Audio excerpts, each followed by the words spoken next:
Good morning friends. आज मैं बनाने जा रही हूँ पाव भाजी और बहुत ही सिंपल तरीके की पाव भाजी बना रही हूँ। उसके लिए मैंने पूरी सामग्री यहाँ पे रखी है। ये है कद्दू। कद्दू काट के छिलके रख दिया है मैंने छोटे छोटे पीसों में। ये है गाजर के टुकड़े और कद्दू, गाजर और चुकंदर सबको मैंने काट दिया है। मैंने टमाटर रखे हैं 5 और लहसुन की कुछ कलियाँ हैं और एक नींबू है। तो ये पूरी सामग्री पाव भाजी बनाने के लिए। इसमें और भी सब्जियां डलती हैं, लेकिन आज मैं बहुत ही सिंपल तरीके से जो सब्जी अवेलेबल है उसी के हिसाब से बना के दिखा रही हूँ। कई बार क्या होता है ना, गृहिणियाँ बहुत बिजी होती हैं और तुरंत उन्हें कुछ बनाना होता है, तो सारी सब्जियाँ पाव भाजी के लिए अवेलेबल नहीं हो पाती हैं। अब हमने कुकर लिया है, सारी सब्जियां हमें कुकर पे डालनी है। सब्जियों को पहले ही धो के काटना चाहिए। कद्दू मैंने डाल दिया है कुकर में और अब ये गाजर, चुकंदर सब चीज़ों को मिक्स कर देंगे। ये सब्जियां ऐसी है ना जो बच्चे पसंद नहीं करते और उनको खिलाना होता है, तो कोई ना कोई तरीका तो हमें अपनाना ही पड़ता है ना बच्चों को हेल्दी सब्जी खिलाने के लिए। तो पाव भाजी एक बहुत ही सिंपल और अच्छा तरीका है, बच्चे पाव भाजी पसंद भी करते हैं। तो मैंने कुकर में सारी सब्जियां डाल दी हैं। अब इसमें मैं टमाटर डालूँगी। जो टमाटर हैं उन्हें मैंने काटा नहीं है, उनको एज़ इट इज़ ही मैं कुकर में डालूँगी, क्योंकि इन सब्जियों को मुझे बॉईल करना है और बॉईल करने में टमाटर जो मैं साबुत टमाटर डालूँगी वो भी उबल जाएंगे। तो सबसे पहले मैं लहसुन की कलियाँ डालूँगी इसमें, जितनी भी आए। अगर आपको अच्छा लगता है तो लहसुन की कलियाँ डालिए। अगर अदरक नहीं डाल रही क्योंकि इसका बहुत स्ट्रॉन्ग फ्लेवर होता है, तो मैं अदरक नहीं डाल रही हूँ इसमें। आप लहसुन की कलियाँ भी चॉइस है, अगर आप डालना चाहते हैं तो डालिए, क्योंकि ये थोड़ा लहसुन की कलियाँ भी हेल्दी होती है ना। और ये मैंने टमाटर लिया है, इनको मैं साबुत ही डाल रही हूँ। देखो मैंने काटा नहीं है बिल्कुल भी, क्योंकि ये गलना ही है इन सब्जियों ने। बस ये देखना ज़रूरी है कि टमाटर कहीं से ख़राब ना हो, दाग ना हो, कोई छेद ना हो टमाटर में। अगर आपको साबुत डालना है बिना काटे, तो बिल्कुल तंदुरुस्त और हेल्दी टमाटर होना चाहिए, तभी आप उसको ऐसे डाल सकते हैं। तो ये सारी सब्जियों को मैंने मिक्स कर दिया है। अब इन्हीं सब्जियों में मैं मसाला डालूँगी। ये जो नींबू है ना, ये नींबू बाद में यूज़ होगा, जब पाव भाजी बन जाएगी उसके बाद यूज़ होगा। अभी ये सारी सामग्री मैंने कुकर में डाल दी है। अब मैं इस सामग्री के ऊपर ही मसाले डालूँगी, अलग से नहीं इसका मसाला बनाऊंगी। जैसे अलग से भी इसका मसाला बना सकते हैं प्याज टमाटर का, लेकिन मैं इसी में कुकर में ही सारे जो मसाले हैं वो डाल दूँगी। अब ऐसा होता है ना, कई बार आपके पास पाव भाजी मसाला नहीं है, कुछ नहीं है, तो कोई बात नहीं, टेंशन ना लो।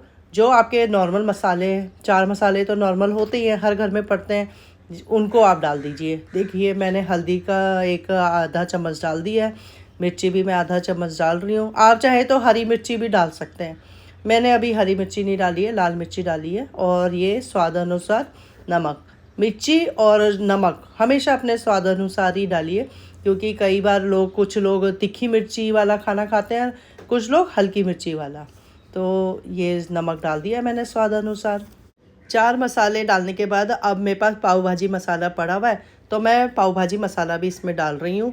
आपके पास है तो डालिए, नहीं है तो कोई दिक्कत नहीं है। और जो पाव भाजी मसाला है वो 1 चम्मच या 1.5 चम्मच आप डाल सकते हैं, उतना सफिशिएंट होगा। कितना आप क्वांटिटी में पाव भाजी बना रहे हैं ये उस पर निर्भर करते हैं मसाले, हमेशा इस चीज़ का ध्यान रखिए।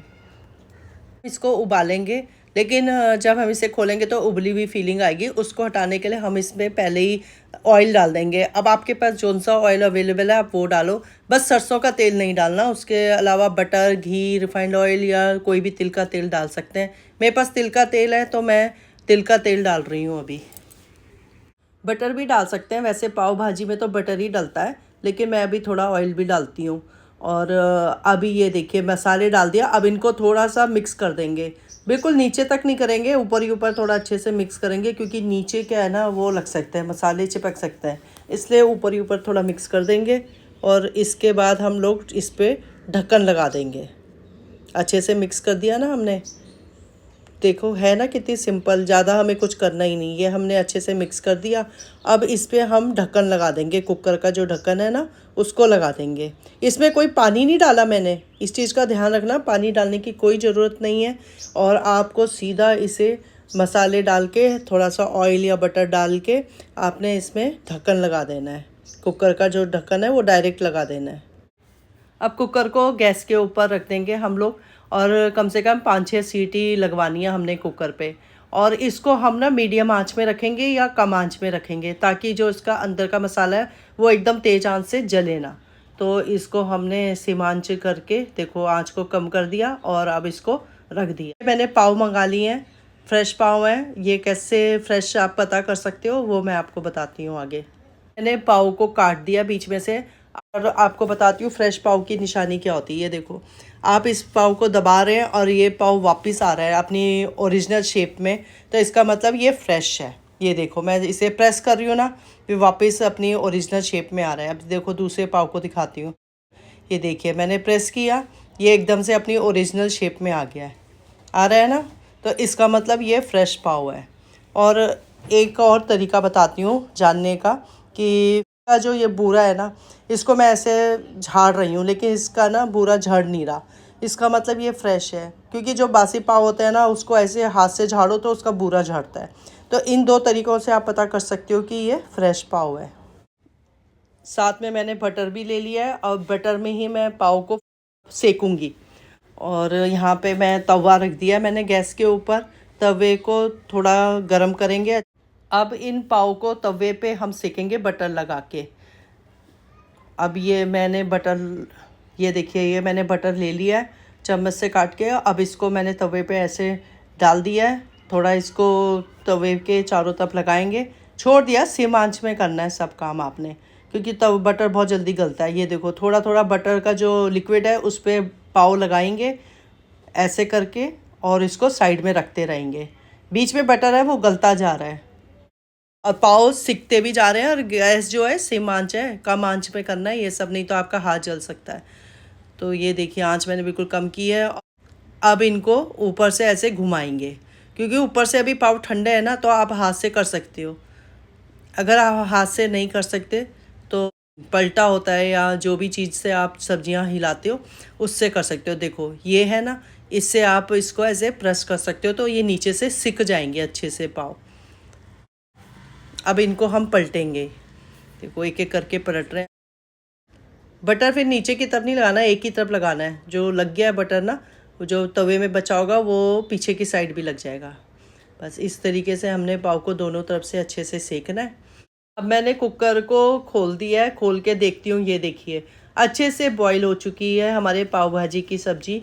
अब इसको हम मैशर से अच्छे से मैश करेंगे। इसको प्रेस करके अच्छे से दबाएंगे ताकि ये घुट जाए।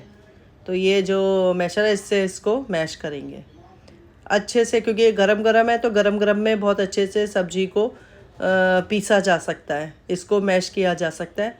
तो आप इस तरीके से मैशर से इसको मैश कर सकते हैं। बहुत ही इजीली स्मूथली हो जाती है, जितनी भी सब्जियां सब हो जाएंगी मैश।